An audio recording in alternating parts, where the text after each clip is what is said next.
देखो, last class में जो हमने टॉपिक डिस्कस किया, सैम्पलिंग वाला टॉपिक, उससे आगे बढ़ते हैं। अब देखो, सैम्पलिंग के अंदर जो हम लोगों ने लास्ट क्लास में डिस्कस किया था, मैंने आप लोगों को बताया था what were the methods of sampling. तो वहां हमने डिस्कस किया था कि सैम्पलिंग के मेनली कितने मेथड्स होते हैं? 3 मेथड्स होते हैं। The first method was known as probability sampling, second होता है नॉन प्रोबेबिलिटी, और थर्ड होता है मिक्स सैम्पलिंग। मेरी बात फिर से ध्यान देना, जो मैंने आपको पिछली क्लास में बताया था कि सैम्पलिंग के कितने मेथड्स होते हैं, तो वहां मैंने बताया था सैम्पलिंग के मेनली 3 मेथड्स होते हैं। फर्स्ट मेथड को हम बोलते हैं प्रोबेबिलिटी सैम्पलिंग, सेकंड को बोलते हैं नॉन प्रोबेबिलिटी सैम्पलिंग, और थर्ड को बोलते हैं मिक्स सैम्पलिंग। इसको मिक्स कह दो या एक और नाम लिख दो, इसको सिस्टमैटिक सैम्पलिंग। मिक्स ऑब्लिक कर दो सिस्टमैटिक सैम्पलिंग। ये 3 मेथड्स है सैम्पलिंग के, इसको मिक्स ऑब्लिक सिस्टमैटिक कर दो। ठीक है।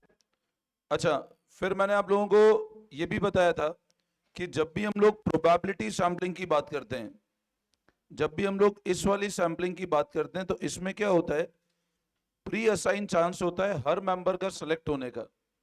मतलब every member of the universe have equal chance of selection, ये अनबायस होती है। ठीक है ना।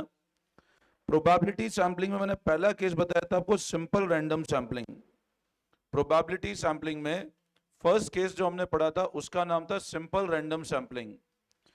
ऐसा चांस जिसमें इक्वल चांस है हर मेंबर का सैंपल के अंदर सेलेक्ट होने का फ्रॉम द पॉपुलेशन। और ये मेथड यूजफुल कब है? जब पॉपुलेशन बहुत बड़ी नहीं हो और population is not heterogeneous. Heterogeneous मतलब, अदो हेट्रोजीनियस मतलब अलग अलग, होमोजीनियस मतलब एक जैसा। बोल रहा है नॉट हेट्रोजीनियस, मतलब अलग अलग नहीं हो। मतलब एक तरह से कैसी हो? होमोजीनियस हो, है ना। एक तरह से कैसी हो? होमोजीनियस, मतलब लगभग लगभग जब एक जैसी पॉपुलेशन है तो रेंडमली आप किसी को भी सिलेक्ट कर लो। तो ये मेथड, अब ये किसका मेथड है बोलो? ये किसका मेथड है बोलो? प्रोबेबिलिटी सैम्पलिंग का। किसका मेथड है? This is a method of probability sampling. ये मेथड है प्रोबेबिलिटी सैम्पलिंग का। ठीक है। फिर अब हम लोग आगे बढ़ते हैं। अब लिखो आप लोग नेक्स्ट। अब इसी का मैं एक बार एक क्वेश्चन आपको बताता हूं इस मेथड पे।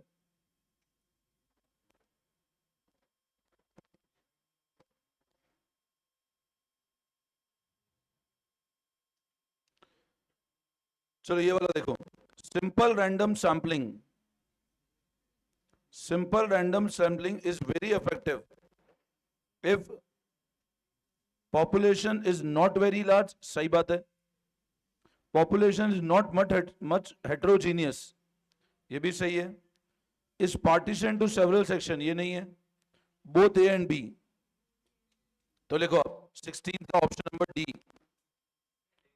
हाँ, सेट ए 16 का ऑप्शन नंबर डी। 16 का ऑप्शन नंबर डी।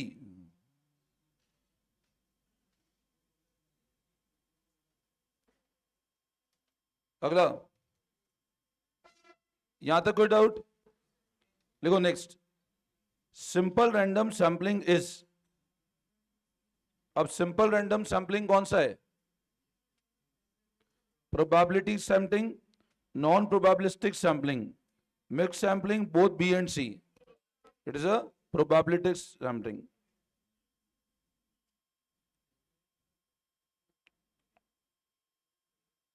कर लिया? यहां तक कोई डाउट?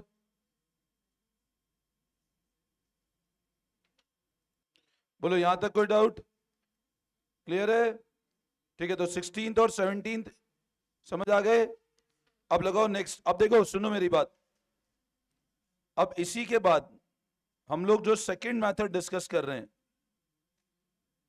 मैंने आपको पहला मेथड जो पढ़ाया दैट वाज प्रोबेबिलिटी सैम्पलिंग। इसके अंदर मैंने आपको एक मेथड पढ़ाया simple random sampling. Probability sampling में पहला मेथड मैंने पढ़ाया सिंपल रैंडम सैम्पलिंग। अब प्रोबेबिलिटी सैम्पलिंग में ही सेकंड मेथड लिखो। मतलब अभी तक मैं नॉन प्रोबेबिलिटी और मिक्स पे नहीं आया हूं। ठीक है ना। अब प्रोबेबिलिटी में सेकंड मेथड लिखो आप।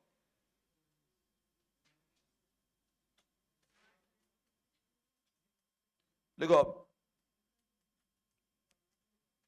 स्ट्रेटिफाइड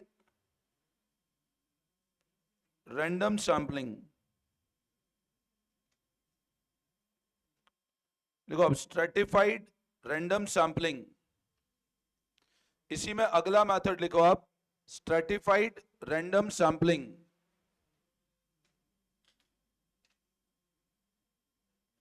लिखना आप, मतलब ये किसका मेथड है? प्रोबेबिलिटी सैम्पलिंग का सेकंड मेथड है ये। लिखना आप, quite useful for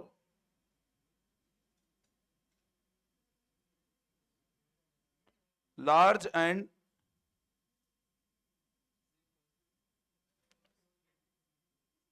stratified, STRATIFIED,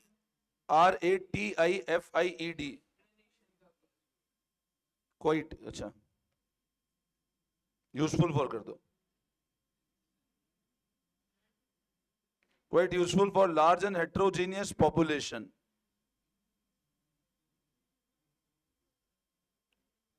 quite useful for large and heterogeneous population.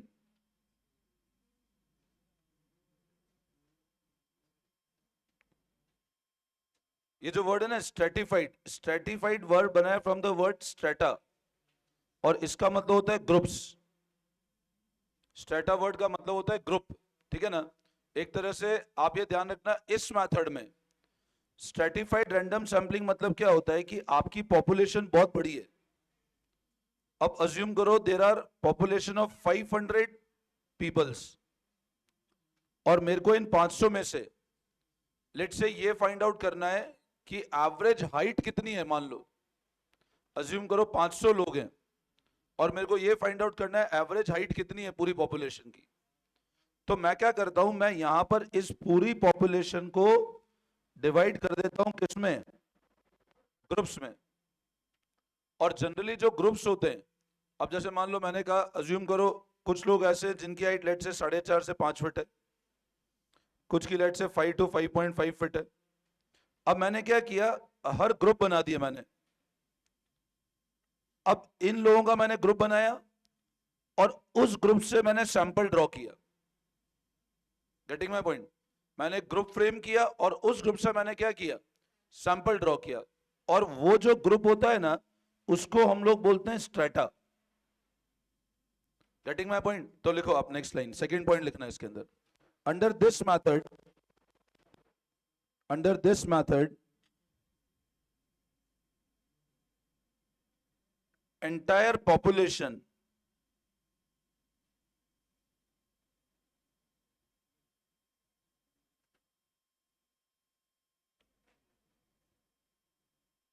is divided into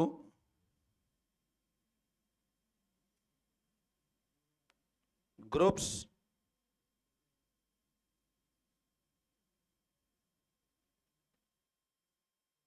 और strata कर देना इसको ना।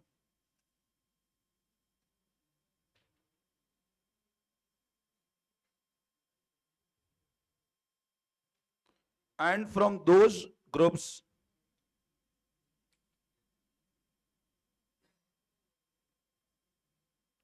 sample is selected। उन ग्रुप में से सैंपल इज सेलेक्ट करते हैं बाय अप्लाइंग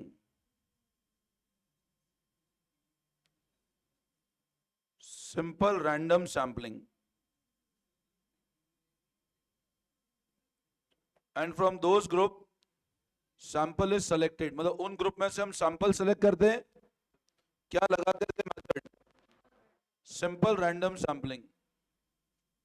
मतलब हम क्या करते हैं, पूरी पॉपुलेशन को ग्रुप और स्ट्रेटा में डिवाइड कर देते हैं, और उन ग्रुप से हम लोग सैंपल सेलेक्ट करते हैं by applying simple random sampling.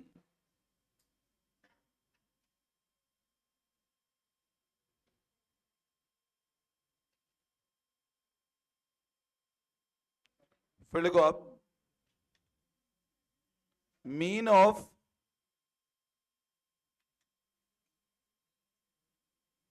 every sample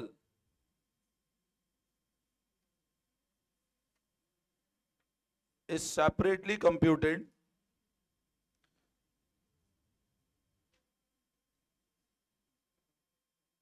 which represent that group. Mean of every sample is separately computed which represent that group.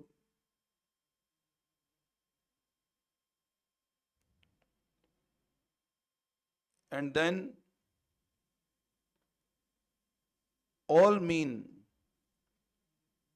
are added to represent population mean. हर sample अपन ने मान लो 50 का group बनाया, लिखो फटाफट एक बार फिर मैं समझा रहा हूं।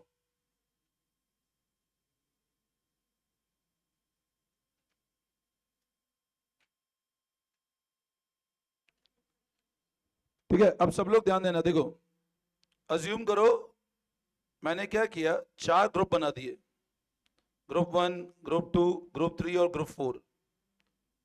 और ग्रुप इस तरह बनने चाहिए कि आपस में उनमें बहुत ज्यादा वेरिएशन नहीं हो।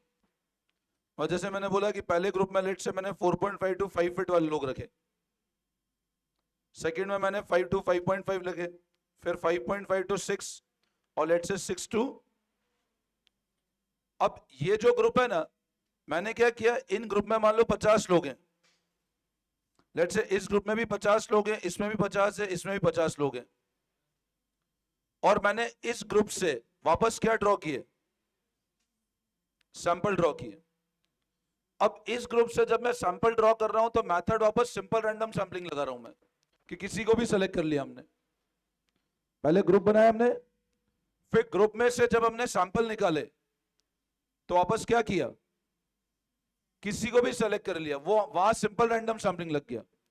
जैसे कल अपन लोग डिस्कस कर रहे थे, पहला मेथड जो था सिंपल रैंडम सैंपलिंग वाला, वहां मैंने पॉइंट लिखा था पॉपुलेशन बहुत बड़ी नहीं होनी चाहिए, क्योंकि पॉपुलेशन बहुत बड़ी होगी तो आप रैंडमली नहीं उठा पाओगे किसी को भी।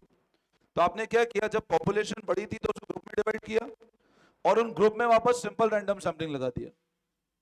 और फिर एवरी ग्रुप का क्या निकाल दिया आपने, मीन मतलब एवरेज हो गया, इसका एवरेज निकाला, इसका एवरेज निकाला, इसका एवरेज, और फिर इन सबको क्या कर दिया हमने, ऐड कर दिया। तो आप देखो, अब मैंने जो पॉइंट लिखा है एक बार समझना, अब आपको पूरा समझ आ जाएगा। यूजफुल तब है जब लार्ज है और पॉपुलेशन एक जैसी नहीं है। अब जब एक जैसी नहीं है तो मैंने क्या किया, उसको पहले एक जैसा बनाया, फिर सारी की सारी पॉपुलेशन को किसमें डिवाइड कर देते हैं, ग्रुप्स और स्टेटा। स्टेटा मतलब ग्रुप्स ही होता है। और इन ग्रुप में से हम लोग सैंपल वापस सेलेक्ट करते हैं, कौन से मेथड अप्लाई करके, सिंपल रैंडम सैंपलिंग। हर सैंपल का मीन हम लोग कैलकुलेट करते हैं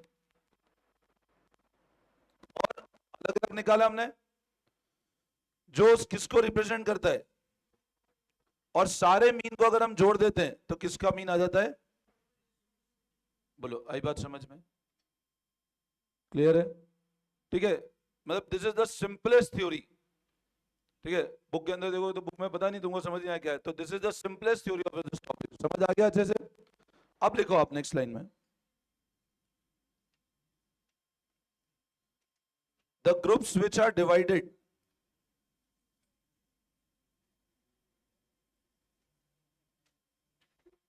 should have very little variations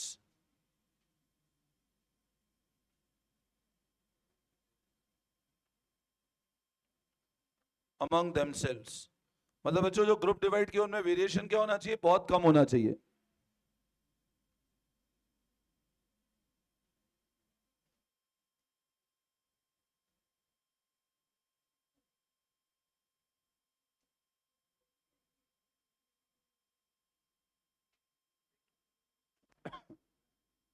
इसी में आगे लिखो हम,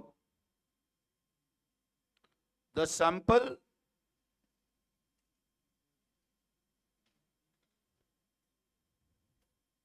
या द नंबर ऑफ सैंपल कर दो, the number of sample to be selected under this method can be done as, इसी के पॉइंट्स है ना ये, अब जो नंबर ऑफ सैंपल ग्रुप में सेलेक्ट करने, वो कैसे कर सकते हैं?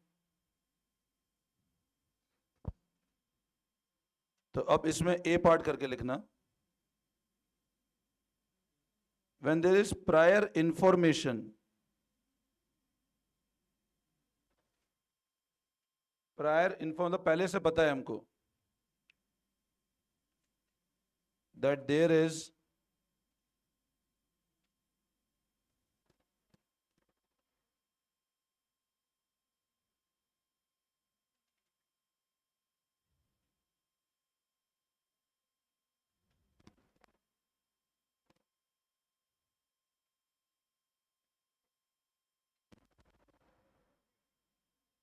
when there is prior information that there is not much variation between groups.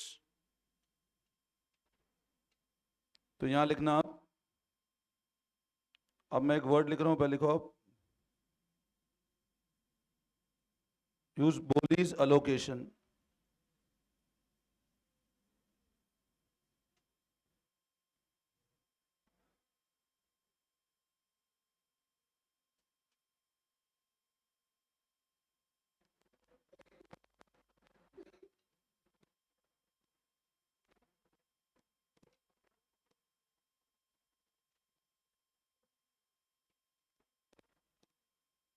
When there is prior information that there is not much variation between groups, तो बोलीज allocation. और लिखना एंड इन दिस केस, इसको ऐसे कर देना, N मतलब sample size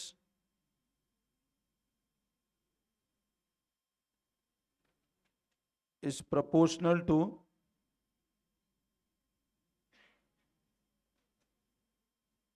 population size. ये sign proportional का साइन है, this is sine of proportion.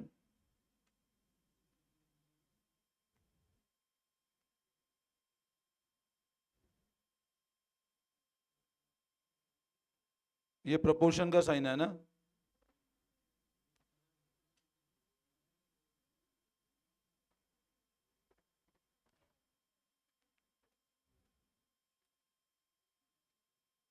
ये लिख लिया,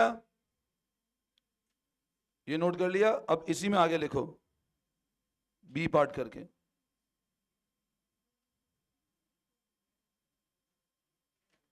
when groups differ among themselves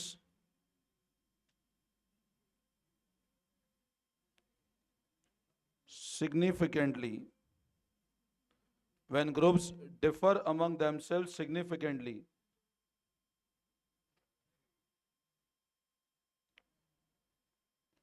तो इधर लिखो आप,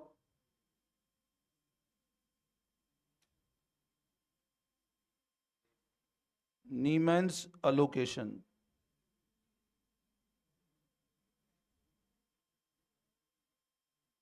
NEYMANS, Neyman's allocation.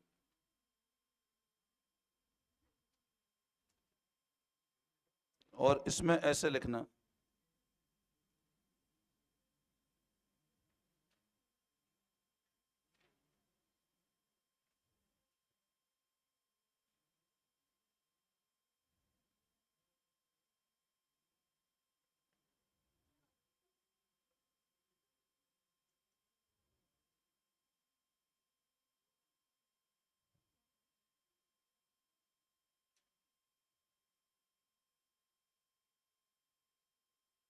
Population SD, SD मतलब स्टैंडर्ड डेविएशन.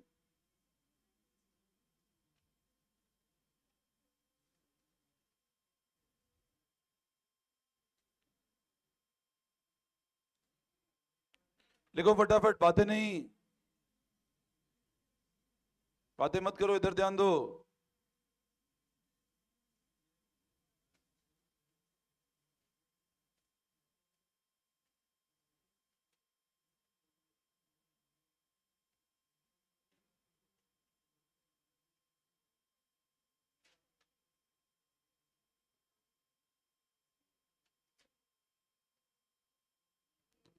ठीक है, देखो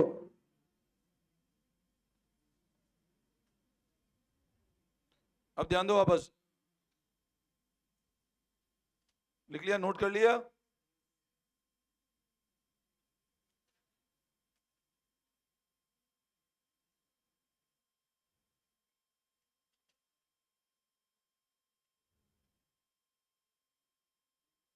देखो मैं अब फिर से बता रहा हूं, फिर ध्यान देना एक बार आपको। मैं फिर समझा रहा हूं इस कंसेप्ट को। नोटिंग कर लिया सबने? ठीक है, अब देखो ध्यान दो बेटा इधर सब लोग। देखो मैंने आपको मेथड क्या बताया? Stratified random sampling. स्ट्रैटा मतलब ग्रुप्स। ये मेथड सूटेबल है लार्ज और हेट्रोजीनियस पॉपुलेशन के लिए। फिर इस मेथड में पूरी पॉपुलेशन को हम लोग डिवाइड कर देते हैं ग्रुप्स में,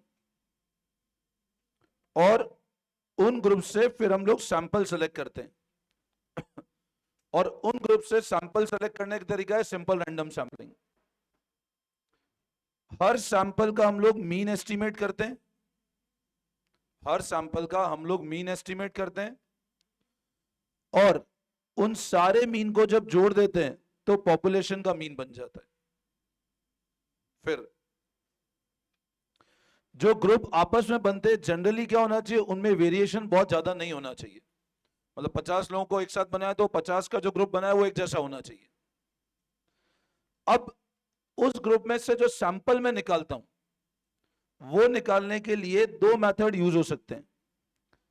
अगर हमको पहले से पता है कि ग्रुप में बहुत ज्यादा वेरिएशन नहीं है तो हम जो मेथड यूज करते हैं वो यूज करते हैं बॉलीज अलोकेशन। आपको सिर्फ ये ध्यान रखना है, तो कोई प्रैक्टिकल नहीं है, आपको ये ध्यान रखना है कि अगर ग्रुप में बहुत ज्यादा वेरिएशन नहीं है तो मेथड यूज करना है बॉलीज अलोकेशन। और उस केस में आप जो नंबर ऑफ सैंपल ड्रॉ करोगे ना वो हमेशा प्रोपोर्शन होगा पॉपुलेशन का। और अगर ग्रुप आपस में बहुत ज्यादा डिफर करते हैं तो आपको यूज करना है नीमैन्स एलोकेशन। और उस केस में जो ये n मतलब सैंपल साइज जो लोगे that is proportional to population size and population SD. मतलब जब ग्रुप में बहुत ज्यादा डिफरेंस है तो सैंपल सेलेक्ट करने का चांस क्या है, जो सैंपल आप सेलेक्ट करोगे that will be proportional to population size and population SD. और जब ग्रुप में बहुत ज्यादा वेरिएशन नहीं है तो बोलीज एलोकेशन यूज करना है जहां sample size is simply proportional to population size. बस इतना ध्यान रखना है आप लोगों को, ठीक है? अब मैं आपको एक बार क्वेश्चन बताया था वो क्लियर हो जाएगा। देखो एक बार,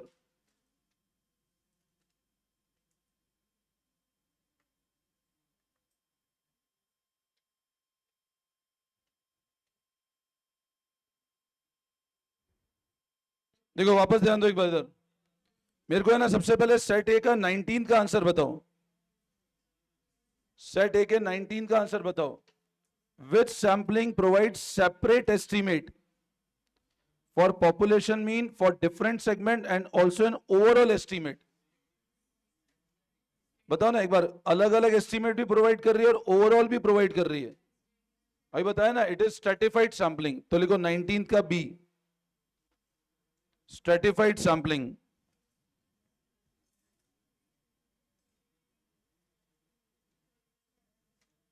अच्छा अगला देखो, ऊपर 18th वाला, according to Neyman's allocation in stratified sampling. अब पता है यहां पर है ना इस क्वेश्चन में पता है क्या है, क्योंकि ये इंस्टीट्यूट का मेरे को लगता है जो आपका ये जो क्वेश्चन है इसमें क्या कुछ प्रिंटिंग मिस्टेक है। क्यों है? क्योंकि आप देखोगे ना sample size is proportional to population size, ये होता है बॉलीज एलोकेशन में। Sample size proportional sample SD ये तो ही नहीं, sample size proportional sample variance ये भी नहीं है, population size is proportional to sample variance ये भी नहीं है, क्योंकि सैंपल। तो अब यहां सबसे अप्रोप्रिएट ऑप्शन जो है, मतलब आप पता है यहां क्या है, बॉलीज में तो क्या था, sample size is proportional to population size, और नीमेंस में क्या था, प्रोपोर्शनल पॉपुलेशन पॉपुलेशन एसडी। तो यहां पर एसडी नहीं है, बट अब मेरे को लगता है यहां ये प्रिंटिंग मिस्टेक है, यहां पॉपुलेशन एसडी होना चाहिए था, ठीक है? तो यहां क्योंकि अगर इन चारों में सबसे बेस्ट ऑप्शन सेलेक्ट करूं तो इतना तक तो नीमैन भी बोल रहा है। मतलब अगर मैं यूं बोलता हूं इतने तक तो नीमैन भी बोल रहा है। तो अगर पॉपुलेशन साइज और एसडी नहीं लिखा हुआ है तो जो सजेस्टेड में दे रखा है वो सबसे बेस्ट ऑप्शन नंबर ए ही दे रखा है इसके अंदर। बट मेरे को लगता है प्रिंटिंग मिस्टेक है, बट एग्जाम में आए तो ध्यान रखना अगर कोई ऑप्शन नहीं होता है then go for option number A only. ठीक है, तो इसमें ऑप्शन नंबर ए ही लिखना है एक बार आप लोग, ऑप्शन नंबर ए ही लिखो इसके अंदर। ठीक है, और वहां पे आप याद रखना कि ये थोड़ा सा प्रिंटिंग मिस्टेक है, पॉपुलेशन डी होना चाहिए। लिख लिया?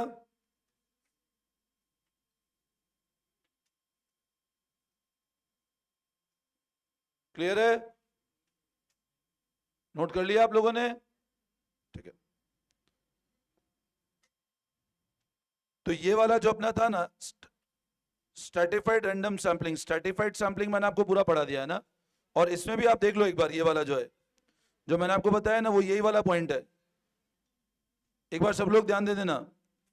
The sample size is the corresponding population size and population standard deviation. तो ये नीमैन्स एलोकेशन में है ये, और बॉलीज वाला मैंने बता ही दिया आपको। बट वो ऑप्शन बॉलीज का है, बट वहां सबसे बेस्ट ऑप्शन यही है अपने पास, ए। क्लियर है? समझ आ गया? ठीक है, इसको देखना, फिर करते हैं नेक्स्ट क्लास से continue. Thank you all of you.